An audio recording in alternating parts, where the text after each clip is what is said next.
Benvenuti a Dietro le Quinte.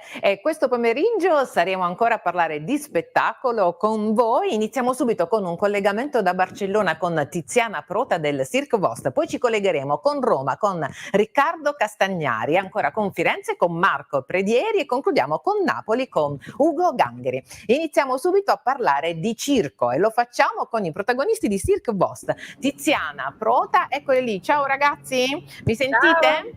Ciao. Ciao, allora buon pomeriggio. Innanzitutto presentaci l'altro attore che fa parte del Cirque Vostre. Sì, Benoît Belleville, che è uno dei fondatori in effetti di Cirque Vostre. Il trapezista. È trapezista. Trapezzista. Allora voi siete lì. Vecchio trapezista. Vecchio trapezista, ma anche fondatore, e quindi siamo onorati di avere con noi il fondatore del Cirque Vostre. E voi siete lì, siete una compagnia francese, però siete a Barcellona per fare uno spettacolo in piazza, quindi a Barcellona si possono fare gli spettacoli in piazza. Come siete organizzati? Avrete il prossimo spettacolo per le 19 di questo pomeriggio, di che cosa si tratta? Che cosa vedrà il pubblico spagnolo? Allora, lo spettacolo intanto si chiama Hurt Me Tender, che praticamente significa fammi male teneramente, dolcemente, ed è tipo così, però poi ci vogliamo bene, che è un po' un sunto forse della relazione che c'è tra di noi, perché siamo un collettivo, quindi significa che non c'è uno chef, un boss, siamo tutti hanno la stessa importanza, che siano arrivati 10 anni fa o un anno fa.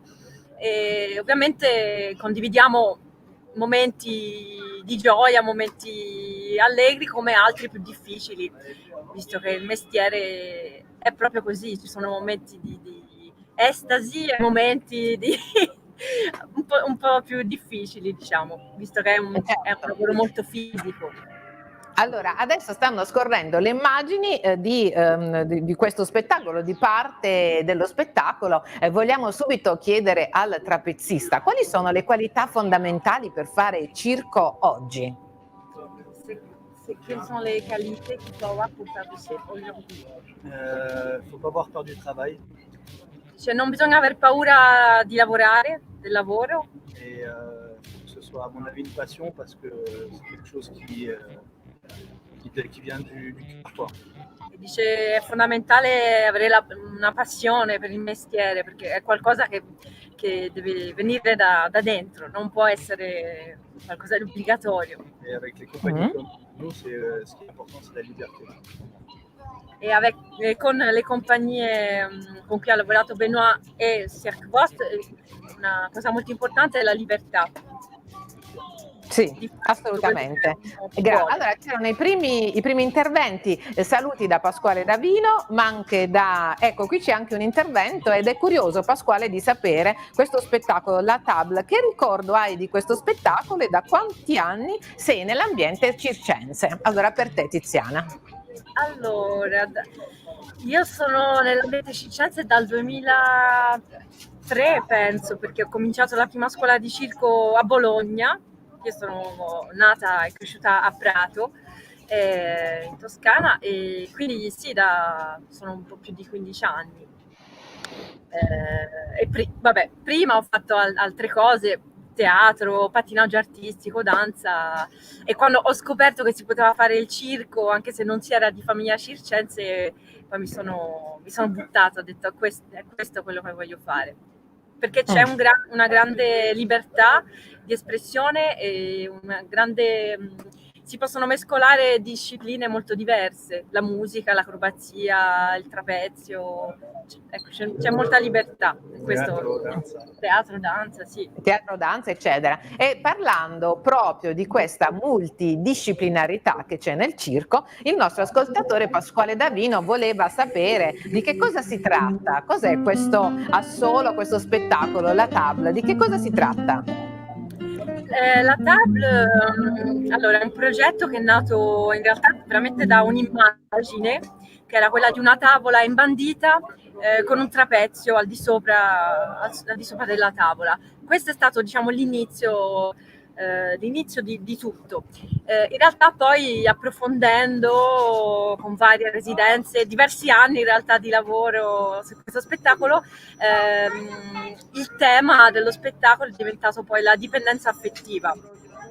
Quindi un amore malsano, un amore distruttore, diciamo, che questa donna ha, in questo caso per una volpe impagliata. Poi uno ovviamente può vederci quello che vuole, l'interpretazione è e deve restare libera. Certo, poi c'era un intervento di Claudia Curzi che ti saluta e dice: beati voi che potete vedere gli spettacoli, che in Spagna si possono fare gli spettacoli. Hai proprio ragione Claudia. E passiamo invece, chiediamo ancora come Cirque Vost, come siete messi? È possibile che con il circo si tratti di un linguaggio più internazionale dello spettacolo? È più facile oggi vendere uno spettacolo circense secondo voi rispetto ad altri tipi di spettacoli? Ha una platea più ampia? Est-ce que c'est plus facile de vendre un spectacle de cirque par rapport à d'autres spectacles? Est-ce qu'on a un public plus grand qui peut venir? Est-ce que c'est plus international comme forme de spectacle? Alors, on a la chance d'avoir le langage universel, c'est celui du corps. Cioè, abbiamo la fortuna di avere un linguaggio che è internazionale perché è il linguaggio del corpo, fisico. Il n'y a pas de mots. Non c'è un testo, diciamo, o se c'è, diciamo, non è la cosa fondamentale, principale. Et après, c'est vrai que nous, on fait du cirque de création qui a bientôt maintenant une cinquantaine d'années et il commence à y avoir un public de ce cirque-là, de ce cirque contemporain, cirque de création. Dice Benoît che in effetti diciamo che il circo, come si intende circo contemporaneo, in cui si mischiano le varie discipline, teatro, danza, eccetera, esiste da 50 anni. In Francia più diffuso, qui c'è un porteur, Sebastian. Ciao Sebastian, giusto, ciao. Wow. Quindi diciamo comincia a esserci un pubblico tra virgolette educato a questo tipo di spettacoli, che diciamo abituato, soprattutto in Francia. Cioè, in Italia sta arrivando a proposito dell'Italia, c'è Claudia Curzi, un'ascoltatrice, che vuole sapere: ma questo spettacolo lo porterete anche in Italia? Quando si potrà vedere da noi?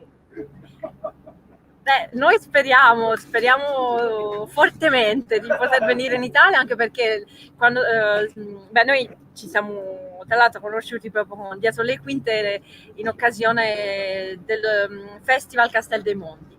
Sì, infatti. Nel 2017 siamo venuti con Boo, che era uno spettacolo con una struttura fatta unicamente di bambù. È stata un'esperienza bellissima. Anche perché eravamo proprio nel centro di Andria, nella piazza Catum, la piazza principale. Diciamo che proprio per noi è stato, ce lo ricordiamo, ecco, questa data.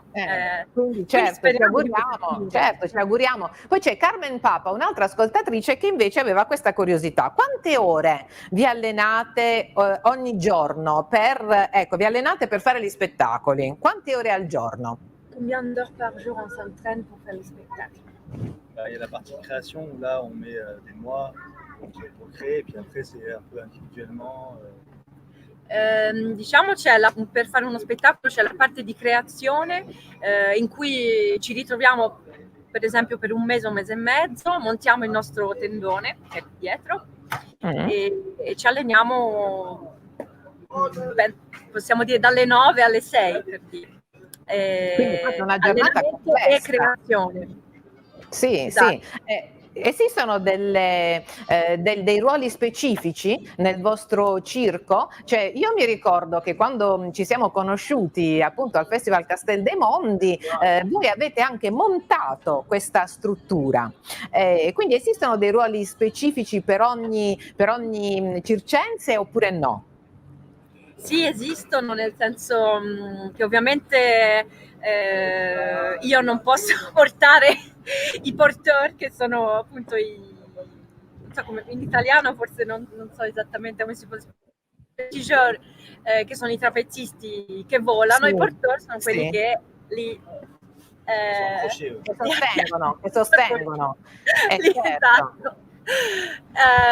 Quindi ovviamente a seconda del fisico ed anche dalla preparazione che uno ha, i ruoli sono diversi, però è vero che ci sono momenti che ci accomunano, ecco, ovviamente lo spettacolo è il momento più importante, però anche il montaggio, come tu hai visto ad Sì, Andrea sì. con la struttura dei bambù, lo stesso vale per il tendone, nel senso che il montaggio dura 4 giorni e tutti fanno tutto praticamente.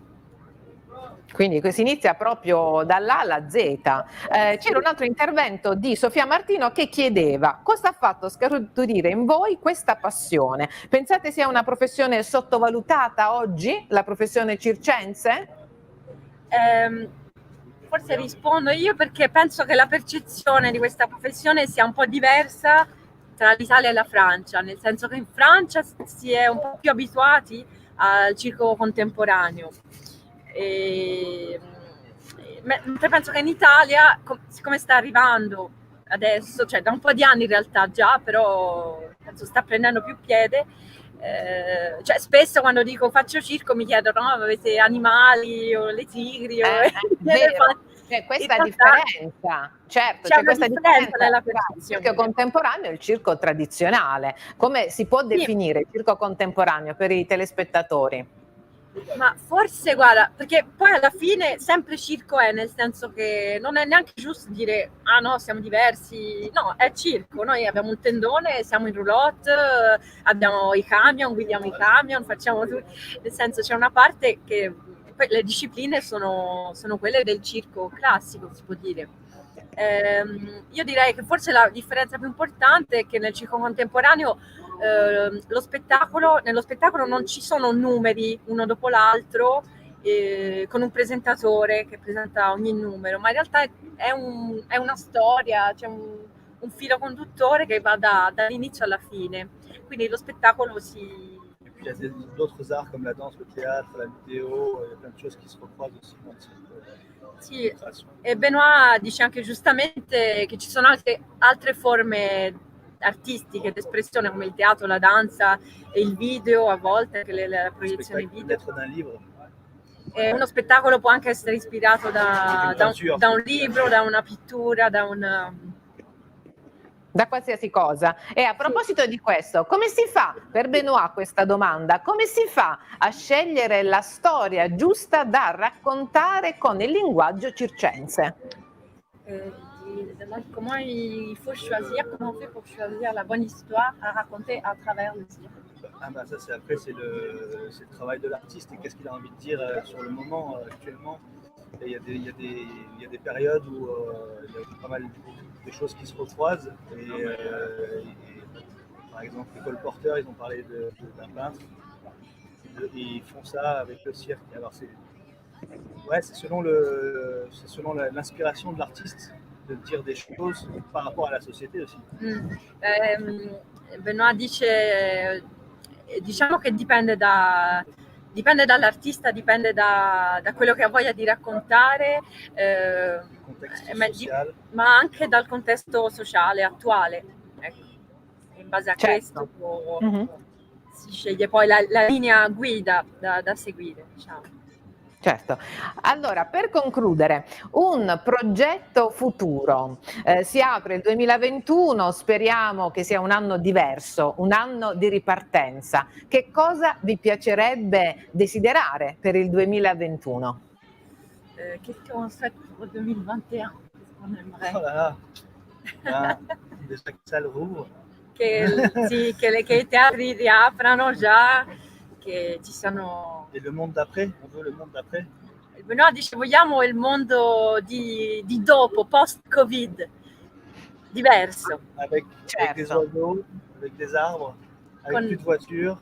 Senza macchine, con più alberi, più uccelli, più natura. Sì. Certo, ci auguriamo una ripartenza dello spettacolo a tutto tondo. Allora, grazie per essere stati con noi questo pomeriggio e un saluto al pubblico di Dietro le Quinte. Come salutate il pubblico di Dietro le Quinte, che è un pubblico di spettacolo e ama il teatro e tutte le forme d'arte? Tu, Tiziana? d'être venu, de s'impliquer voir des spectacles. Comment on salue? Comment on salue le public? Ouais. En leur faisant un spectacle, c'est quoi la question? Comment on les salue? Arrivederci. Ah! Eh ben, oui. Bon spectacle. Bon spectacle. Et surtout, on va faire un spectacle. C'est ça qui est bien. Sì. E noi facciamo uno spettacolo alle 7. Siamo molto contenti. Ok. Speriamo di Allora. potervelo far vedere presto. Grazie mille di essere stati con noi questo pomeriggio. In Grazie bocca al a lupo voi. per lo spettacolo di questa sera. Un bacione veramente dall'Italia e con un arrivederci a presto. Diamoci appuntamento perché speriamo che nel 2021 possiamo riabbracciare veramente Tiziana e tutto il Cirque Vost. Grazie mille. E adesso Grazie, proseguiamo. ciao. Ciao. Ciao. E Ciao. adesso proseguiamo con un collegamento da Roma con Riccardo Castagnari. Buonasera, buonasera a tutti. Ciao, allora Ciao. buon 26 dicembre. Questo 26 dicembre qui in Italia è una situazione totalmente diversa, teatri ancora chiusi e tra l'altro siamo zona rossa. Come si vive questo Natale un po' triste d'artista? Guarda, per me il Natale è sempre un po' velato di malinconia. Quest'anno ci aggiungiamo anche il non lavoro e tutte le occupazioni professionali bloccate ormai da febbraio scorso, da marzo scorso, quindi niente, ogni commento sarebbe retorico e banale. Basta dire questo per capire come si sta. Purtroppo. Certo. Ci auguriamo che la situazione possa cambiare prestissimo. Allora, intanto io pregherei la regia di preparare gli auguri, però, che ha fatto degli auguri molto carini, che ha fatto Riccardo Castagnari per i suoi amici e noi ci siamo permessi, siamo già pronti con questo video. Tra l'altro Riccardo Castagnari sta anche immaginando, preparando, non so se è già pronto, uno spettacolo con un ospite d'eccezione che è Gelsomino. Spiegaci un po', chi è Gelsomino, Riccardo? Gelsomino è il mio gatto. Già dire il mio è sbagliato perché il gatto è suo. È nato proprio come omaggio a lui. Chissà se si degna di venire, adesso non lo so. Gelsomino Mon Amour, come un gatto può cambiarti la vita, che è previsto dal 15 al 18 aprile al Teatro Lo Spazio, qui a Roma. E diciamo che prendo a pretesto la mia vita con Gelsomino e seguo l'andamento della vita di una persona o di una famiglia da quando entra il gatto in casa a quando purtroppo, perché è fatale che succeda, Gelsomino è ancora qua con me, quindi per carità speriamo che ci rimanga più a lungo possibile, a quando c'è l'appuntamento con il ponte che lo porta in un'altra dimensione. Quindi è un recital, molte canzoni dedicate ai gatti, ma non solo, perché molte canzoni che si dedicano alla compagna o al compagno. Poi c'è sempre una sorta di affinità anche con l'animale di casa, perché poi diventa una persona, diventa un amore proprio. E quindi ci sono brani miei, brani tratti da altri, poesie, aneddoti, insomma, anche perché un vero e proprio spettacolo sul gatto in questo senso non mi risulta che sia stato fatto. Sì, Cats è il musical per eccellenza. Certo, è una bella idea, quindi non solo per conoscere per gli amanti dei gatti, chi vive con i gatti, ma anche per chi magari non conosce da vicino questi animali, perché poi magari ci sono dei luoghi comuni. Si dice meglio il cane, meglio il gatto, invece no, bisogna conoscerlo, bisogna entrare in sintonia con loro per sapere realmente quello che ti danno, perché poi ti danno molto. Infatti il sottotitolo è Come un gatto può cambiarti la vita. Me l'ha cambiata, senz'altro. Certo. Il Teatro Lo Spazio, voglio ricordarlo, in aprile, che poi sarebbe il secondo appuntamento, perché prima dovremmo fare Che fine ha fatto Bette Davis e Joan Crawford. Vedo già le immagini. Benissimo, allora gli auguri di Riccardo Castagnari, vediamo un po' se si sente l'audio. Christmas bells are ringing, people praying everywhere you go. Peace is what we always want to know. Candles glowing, that this world be so.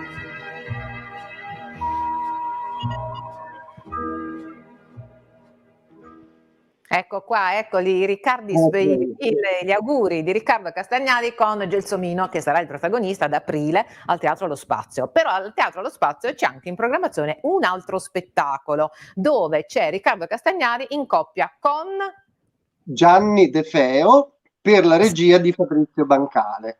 Ed è Ok. una ripresa perché l'abbiamo già fatto la stagione passata all'OFOF, sempre di Roma, ed è Che fine hanno fatto Bette Davis e John Crawford.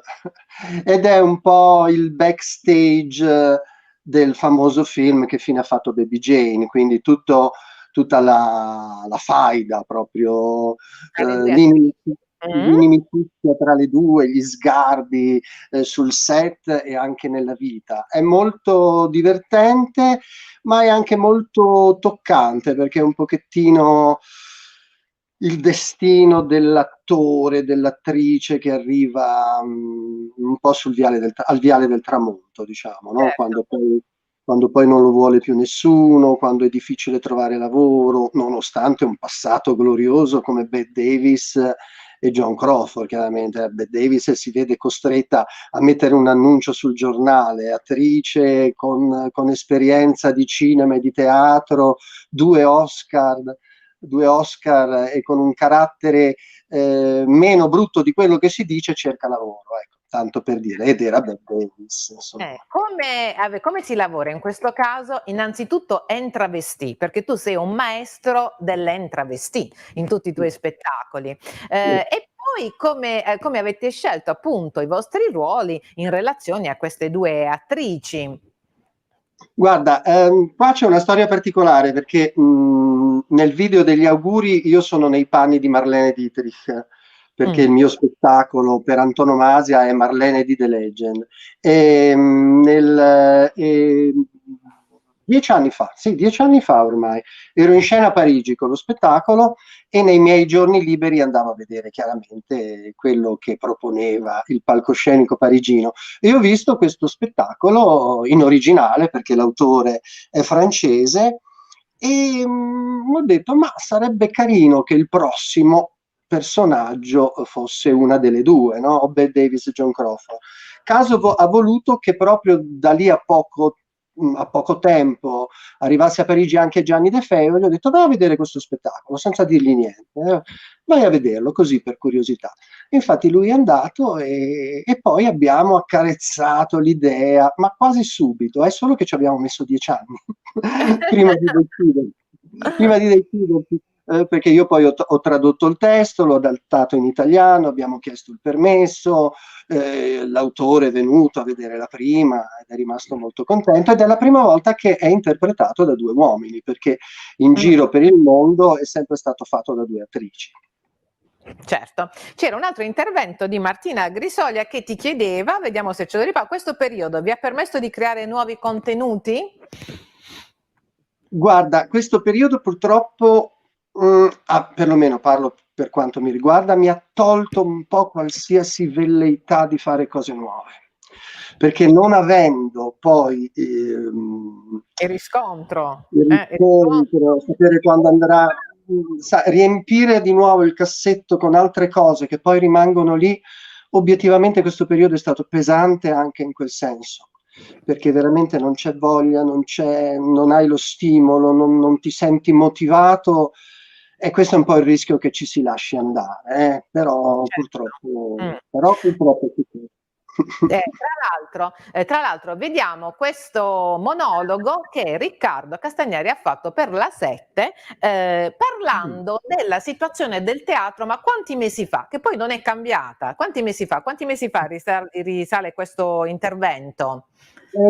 Credo subito inizio lockdown, quindi marzo. Addirittura. Però è attualissimo anche oggi. Vediamo un po'.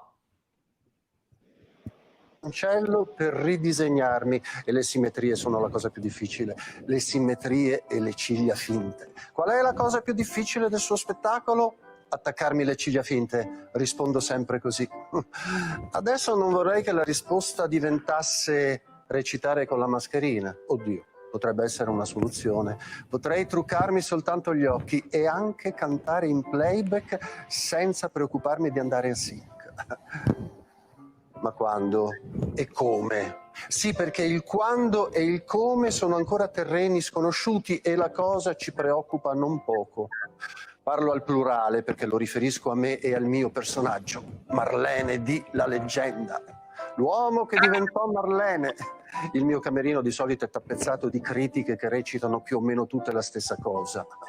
Lo spettacolo piace, mette d'accordo critica e pubblico. Sono 18 anni che lo faccio. Quest'anno sarebbero stati 19, ma quest'anno si è fermato tutto dall'8 marzo in poi. E non sappiamo ancora se l'anno prossimo potremo ritornare in scena. Sarebbero 20 anni.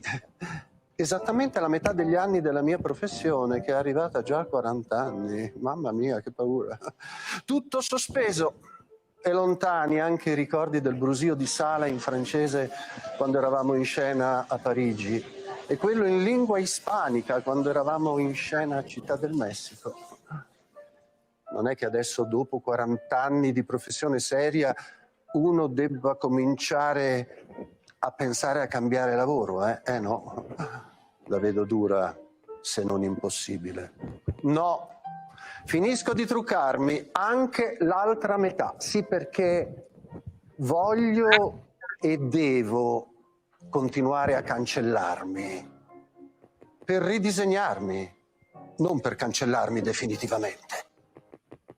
Ed ecco, proprio questo è l'augurio, non bisogna cancellarsi, bisogna continuare. Sentivamo qui in questo pezzo quanti anni che tu ripeti questo spettacolo, c'è qualche episodio particolare che magari ci puoi raccontare su questo spettacolo? Tantissimi episodi, soprattutto legati a Parigi, perché a Parigi sono stato in scena la prima volta 2 mesi e poi sono ritornato e siamo stati altri 15-20 giorni in 2 teatri diversi, quindi lì veramente c'è stato...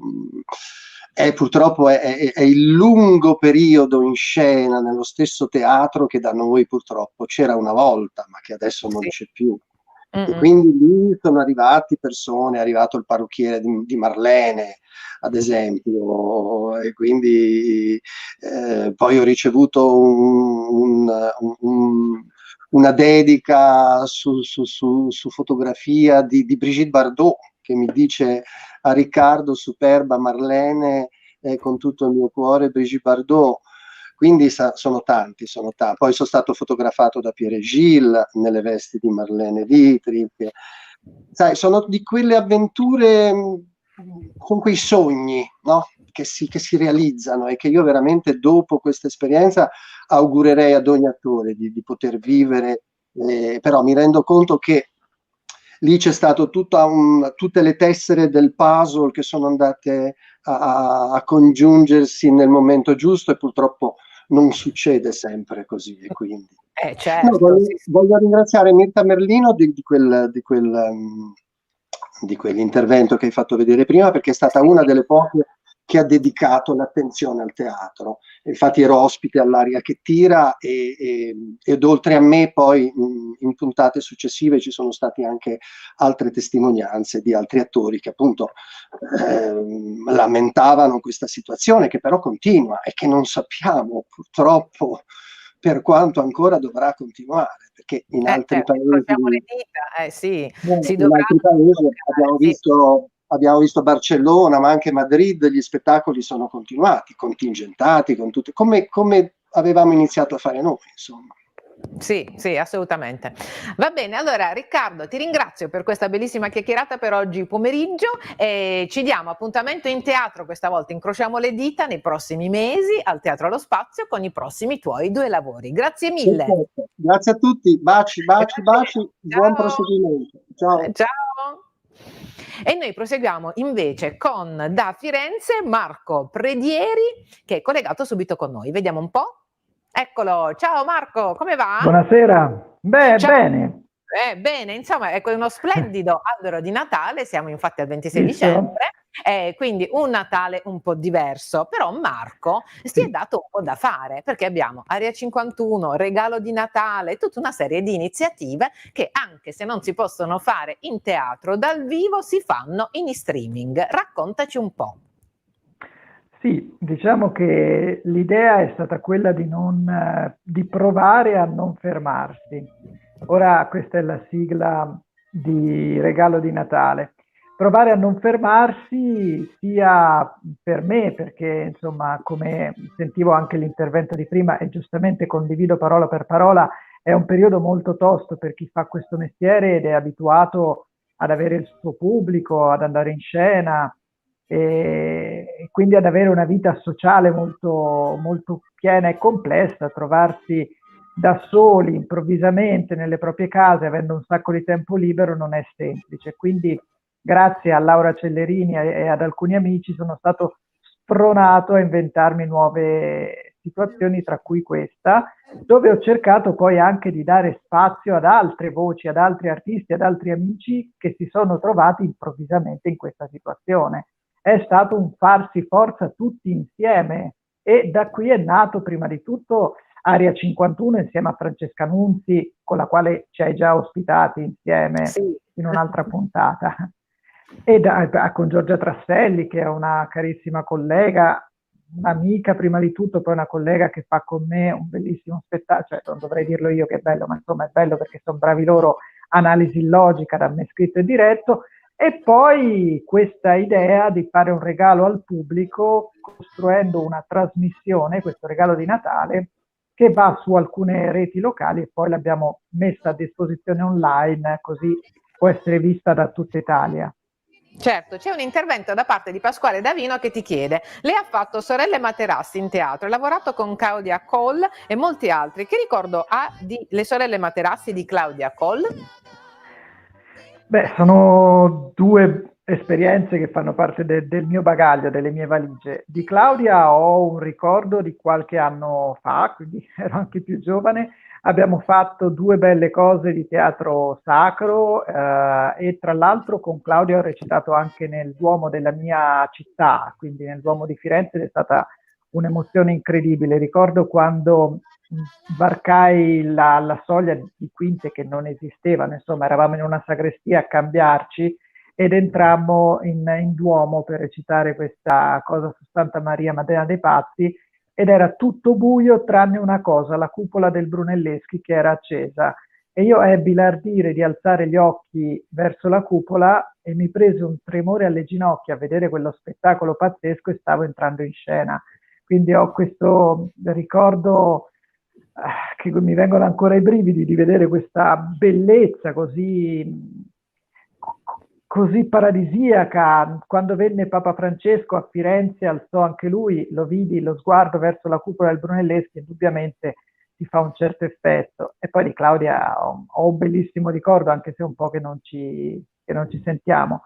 E Sorelle Materassi invece è qualcosa che anche quello mi appartiene molto, perché Palazzeschi è fiorentino e io ho interpretato Palazzeschi all'interno di questo spettacolo, quindi lo aprivo e avevo tutta la parte narrativa e soprattutto vorrei ricordare che con me in scena c'erano due grandi attrici del teatro italiano che purtroppo non ci sono più, che hanno fatto con me anche Arsenico e Vecchi Merletti e che sono state veramente due zie, due figure importanti che sono Manuelita Bailon e Adelaide Foti per gli Amici Bibi, che era poi una delle muse dei Fratelli Italiani. Sì, intanto stavano scorrendo le immagini di Area 51. Per Sì, chi volesse sì. seguirla, di che si tratta? Questa è una web series che stiamo ancora girando, dove ci siamo immaginati appunto noi attori costretti a casa da quello che sta succedendo, spiati da dei ricercatori per cercare di capire quali sono le nostre abilità particolari o le nostre sensibilità particolari e quindi siamo creature un po' diverse, no? Abbiamo dei superpoteri che sono quelli di raccontare la vita al prossimo, andare in scena, avere un magnetismo particolare, ma lontano da questo elemento che è, mi tolgo gli occhiali perché ho un riflesso strano, di questo elemento che è il palcoscenico, che cosa succede, ecco, a questi attori che improvvisamente sono fermi a casa e se ne vedano delle belle, perché poi Chicca scopre un magnetismo che non è più sul pubblico ma verso le cose, che quindi le rimangono appiccicate alle mani. Io, non avendo più molto da fare, non faccio altro che fare bucati, docce, quindi insomma è abbastanza surreale, un po' la Monty Python, mettiamola così, ma dentro c'è una riflessione non banale su questo periodo Sul mondo dello difficile per... spettacolo, certo, Sì, sul mondo sì, dello spettacolo. Dal esatto. profumo di palcoscenico a, in questa esperienza, davanti alle telecamere. Come ti sei trovato? Come mi sono trovato? In realtà davanti alle telecamere mi ci trovo bene quando ci sono dei tecnici bravi, no? Quando fai televisione o fai qualcosa al cinema e gli attori vengono diretti anche da quel punto di vista. Qui il problema non sono le telecamere, è che sei da solo, perché tutto è, come avviene in questo momento, registrato in remoto, con delle regie che non hai fisicamente. E quindi mi sono dovuto trovare a fare il tecnico, sistemarmi le inquadrature, sistemare le luci con i tecnici che mi dicano guarda mettila così, mettila cosà. Quindi sto imparando un mestiere, ecco. La cosa che Sì, fa vediamo più... dal lato positivo. Intanto Laura Cellerini ci diceva resistete. Certo, Laura, tutti d'accordissimo, con te bisogna resistere. E infatti si sono aperti nuovi orizzonti, nuove possibilità, tant'è che Marco Predieri ha fatto anche il tecnico.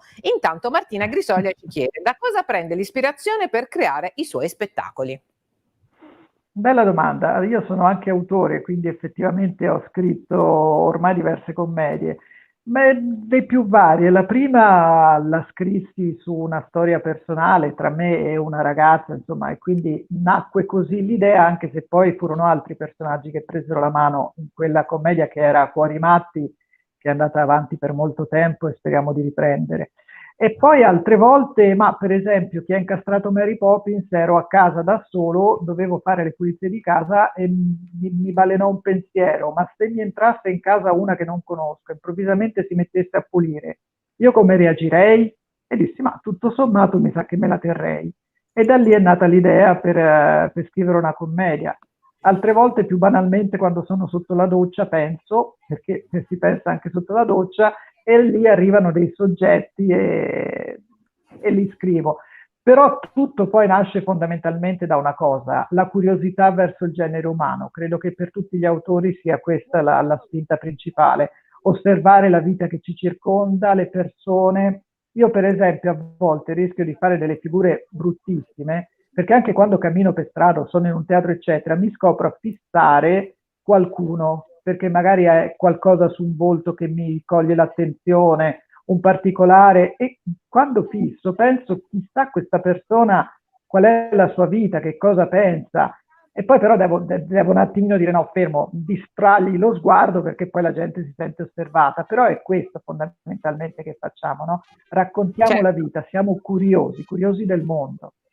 Poi c'era invece Pasquale Davino che ti chiedeva hai fatto radio e per quanto tempo? Sì, per quanto tempo hai fatto radio? E c'era Claudia Curzi che aveva un'altra curiosità. Con chi vorresti lavorare tra i performer italiani con cui non hai mai lavorato? Allora, radio l'ho fatta per qualche anno, ora di preciso non ricordo quanti, ma diversi anni alla sede Rai di Firenze dove c'era una bella compagnia di prosa, perché facevamo teatro radiofonico, prosa. Per Rai 3 Racconto Italiano era il programma e il Terzo Anello, e per Rai International, e quindi abbiamo portato la voce dell'Italia in tutto il mondo, e ancora oggi alcuni di quei radiodrammi vengono trasmessi e ci sono persone che ci hanno contattato, anche noi attori da tutto il mondo, perché gli portavamo un po' d'Italia a casa, e fu una bellissima esperienza. E poi la Rai chiuse la sede, le produzioni radiofoniche a Firenze, e a Roma poi hanno usato altri attori. A qualcosa ogni tanto capita ancora di fare, però non in modo così continuativo, ma è stata una bellissima esperienza. E Claudia, con chi vorrei lavorare con cui ancora non ho lavorato? ce ne sarebbero tanti di nomi. Pierfrancesco Favino, se proprio vogliamo andare a cogliere un nome così alto, oppure Monica Guerritore, con la quale dovevo fare prima del lockdown una serata molto particolare, che poi invece siamo stati bloccati da questa situazione. Spero di tornare prestissimo a poter anche incontrare questa attrice. A proposito di questo, Laura Cellerini ti chiede: cosa porterai con te di questa esperienza strana per il teatro, in cui hai cercato di trovare degli spazi non convenzionali? Quale sarà il seguito? C'è un seguito? Sì, allora cosa porterò con me? Prima di tutto le persone che ci hanno cercato, voluto bene, ci sono state vicine, a iniziare dal pubblico. E poi sì, ci sarà un seguito, perché so perché vi hanno fatta questa domanda. Stiamo lavorando a un festival quest'estate nel Chianti Senese, a Castelnuovo Berardenga, dove interverranno molti, se non tutti, gli artisti che hanno preso parte al nostro regalo di Natale, che tra l'altro tutti possono ancora vedere, perché abbiamo deciso di renderlo disponibile su YouTube, sul canale di Altrove Teatro Festival, ed è stato aperto questo canale con questo nome proprio perché quest'estate vorremmo trasformare tutto questo in un festival di prime nazionali a Castelnuovo Berardenga, insieme a Laura Cellerini, che sarà la produttrice, per questo ha fatto la domanda, e portare lì questi performer, alcuni spettacoli che esistono già, altri farli debuttare in situazioni in cui dialogano con la natura o con la storia dei posti, quindi nei luoghi, senza mettere troppe scenografie, troppi palcoscenici, valorizzare quelle che sono le bellezze storiche, architettoniche e naturali dei posti. E questo è il progetto ambizioso che abbiamo per quest'estate e che sta prendendo forma. Quindi non stiamo fermi, siamo chiusi ma non fermi. Si crea sempre. Invece con il teatro di Cestello c'era una stagione in corso, come vi regolerete? Si recuperano quelle date, se ne fanno delle nuove? Quelle che potremo recuperare le recupereremo sicuramente. Quando riapriremo, se sarà primavera, quello che è stato programmato andrà in scena, e poi per il resto viviamo un po' alla giornata, come dicevano negli interventi precedenti. Quindi sì, ovviamente stiamo lavorando in continuazione, sia per continuare a rimanere aperti, perché l'altro problema è che le strutture continuano a costare. Chi ha un teatro in gestione non è che è chiuso il teatro, non ci sono le spese, non bisogna starci dietro, non bisogna pensare come riaprire. Le spese vanno avanti, il futuro va progettato.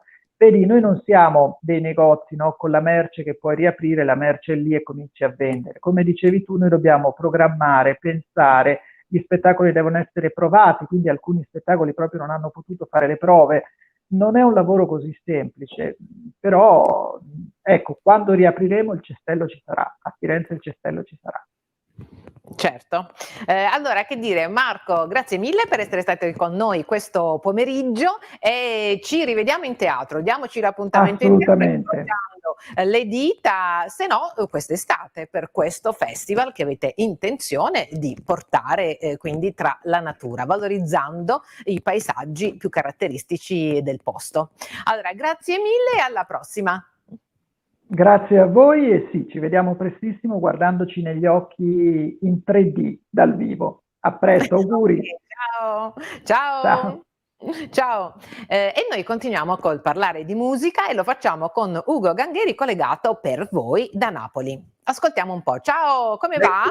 Buonasera, buonasera a te, buonasera a Teresa, buonasera a tutti. Buonasera, buon 26 dicembre in musica, perché Ugo ha appena prodotto, c'è un progetto che si chiama Urca, ma parleremo anche di tantissimi altri progetti con una mission sociale. Allora, raccontaci un po' di questo Urca, ma anche di tutto il resto.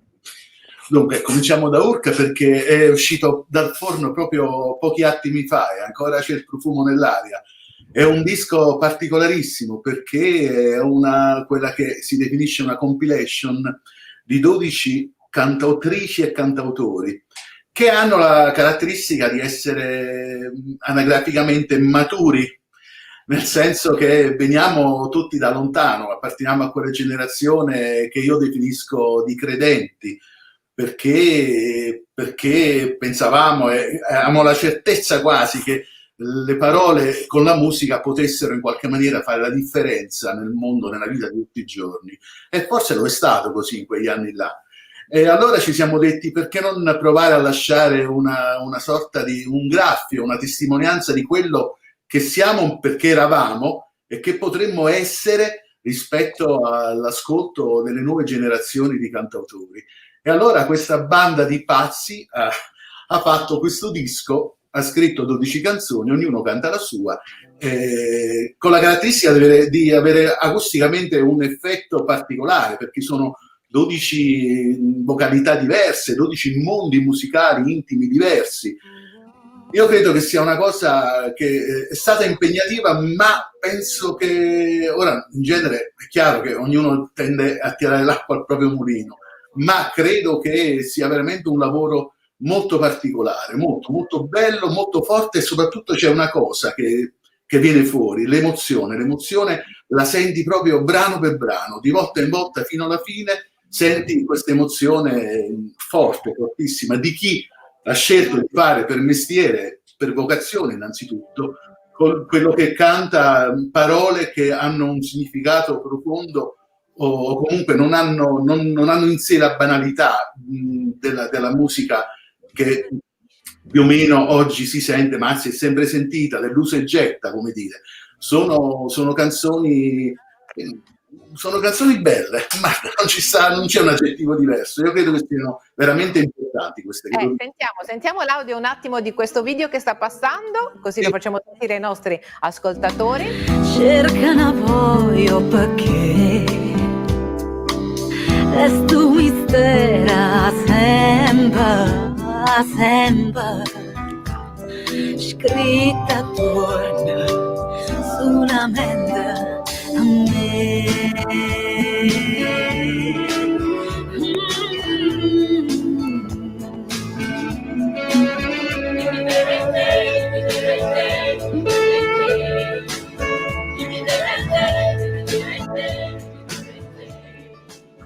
Allora, questa era una clip che appartiene a un disco che è uscito nel 2012. Era un doppio che si chiama L'amore e la raggia, e i ricavi di questo disco andavano ad un progetto messo insieme Amnesty International e Amnesty, un progetto che si occupava delle donne in qualche maniera, quelle che provengono dai sud del mondo. E questa canzone che raccontava e rappresenta questo concetto si chiama Femen Romun. Sono stato molto felice di questa cosa, perché ha portato una visibilità, non è che ce ne fosse bisogno, attenzione, per Amref, però insomma ci voleva anche questa. Poi io sono ancora tuttora molto vicino ad Amref. Prima è passato un intervento di un ascoltatore, Pasquale Davino. Riproponiamolo un attimino, c'è una curiosità su di te, e diceva: lei ha lavorato con Nino Bonocore, con Stefano Sarcinelli e altri artisti. Che ricordo ha di questi personaggi? Vabbè, innanzitutto Sarcinelli, come dire, è una specie di fratello, nel senso non ci siamo mai persi, abbiamo cominciato insieme, avevamo 17, 18, 16 anni probabilmente, non ci siamo mai persi e ci vediamo, ci sentiamo continuamente, non solo oggi perché era Santo Stefano, ma siamo molto molto molto vicini, devo dire la verità. Con Nino ogni tanto ci perdiamo di vista, però Nino per me rappresenta, come dire, una punta di diamante di quello che è stata nella nostra città e sul territorio nazionale. C'è una bella profonda amicizia, tant'è che lui ha cantato almeno 2 canzoni nei miei dischi e ha fatto anche delle cose dal vivo insieme. Quindi sono amici veri, di quelli che non si toccano, e sai per certo che sono sempre lì se ce ne fosse bisogno. Certo, musica per impegno sociale, che cos'è e che funzione ha per te la musica, Ugo? Beh, io credo che la più grande forma, forse la più antica di comunicazione è il suono, proprio il mondo acustico. E la canzone, la forma canzone, ha avuto la grande capacità negli anni scorsi di di portare le masse in qualche maniera a creare una rivoluzione contro un potere, contro i sistemi. Diciamo che è una forma di comunicazione molto forte, molto molto forte, e questo in qualche maniera mi fa pensare, mi ha sempre fatto pensare negli ultimi anni, devo dire, che è un peccato aver perso questa connotazione, perché un po' l'ha persa la musica, l'importanza delle parole l'ha persa un po', l'ha persa decisamente. Cioè, se pensi che con quelli che raccoglievano il cotone era sufficiente solo una vocalità per raccontarsi e per raccontare la malinconia, l'angoscia e la condizione folle di quello che vivevano, perché erano quelli che stavano sotto, no? La canzone ha aiutato moltissimo a far capire certe tematiche. Mi rincresce che sono sempre di meno le canzoni che raccontano la verità, ecco. Certo, e poi c'è un'altra curiosità da un altro nostro ascoltatore, Antonio Nicolì, che ti chiede quali sono le sue influenze musicali più grandi. Dunque, per me, che sono un ignorante con la I maiuscola, nel senso sono un autodidatta allo stato brado, puro, l'unica scuola che ho fatto è quella di aver ascoltato 12.000-13.000 dischi in vita mia. Quindi ho fatto in qualche modo uno studio e di pari passo una ricerca ascoltando tanto. Devo dire che le musiche del mondo hanno lasciato una traccia fortissima dentro di me, molto forte. Le musiche dell'area sudamericana, le musiche dell'Africa, tutto ciò che viene da quello che è l'etnia che c'è dietro, suscita sicuramente un punto di riferimento e un'osservazione attenta che ho io, che ho sempre avuto negli ultimi 10-20 anni, rispetto a quello che poi diventa la mia composizione. Certo, c'è un artista in particolare con il quale ti piacerebbe collaborare? Allora, domanda difficile questa, perché se fosse italiano credo che mi piacerebbe molto fare qualcosa con Ivano Fossati, ecco, ad esempio, un nome giusto per dirlo, tanto ormai non ci sente, per cui possiamo anche, non c'è, nel senso possiamo anche usare. Se fosse un artista internazionale mi piacerebbe molto qualcuno dell'area brasiliana, perché sento una particolare, come dire, predisposizione a quel mondo lì. Certo, e invece hai mai pensato di scrivere un'opera musicale, un musical, una commedia musicale, la musica per teatro? Secondo te uno che fa questo mestiere non ha mai pensato? Certo, ce l'ho nel cassetto, adesso lo apro e te lo faccio vedere. Si chiama Le bianche scogliere dell'anima ed è una storia bella di una persona che parte per un viaggio che in qualche maniera non tornerà più, ma andrà verso un qualche cosa che ha una sua definizione. Oh, ce l'ho, come no, è prontissima, guarda. Certo, ti auguriamo al più presto. Che consiglio ti piacerebbe dare ai giovani che vogliono intraprendere questa professione o che vogliono fare semplicemente musica? Che cosa devono fare?